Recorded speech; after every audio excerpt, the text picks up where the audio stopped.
नमस्ते, मी वंदना. पुन्हा एकदा माझ्या चॅनलमध्ये तुमचं सगळ्यांचं स्वागत. छोटा व्हिडिओ होईल पण युजफुल होईल. बऱ्याच जणांना काय होतं का ज्यावेळेस गळा कट करतो तर पूर्ण गळा कट करून टाकते. डिझाईनचा असू द्या, गोल असू द्या, चौकोनी असू द्या, कोणता पण असू द्या.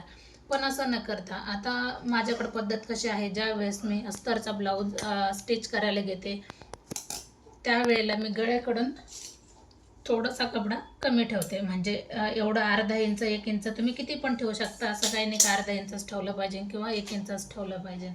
तर त्याच्यानंतर आपल्याला कटिंग झाल्याच्या नंतर त्याचा रिझल्ट काय आहे ते तुम्हाला मी दाखवते. आता हा मटका गळा आहे. 38 चेस्टमध्ये मी हा ब्लाऊज कटिंग केला आहे. कस्टमरला जसा गळा लागते तसा गळा द्या आणि अशाच पद्धतीने कटिंग करा. म्हणजे आपल्याला शिवताना एकदम परफेक्ट असं शिवण्यामध्ये पण येते आणि कुठेही हालचाल होत नाही आणि टाच अँड पेनचा वापर जास्त करावा लागत नाही.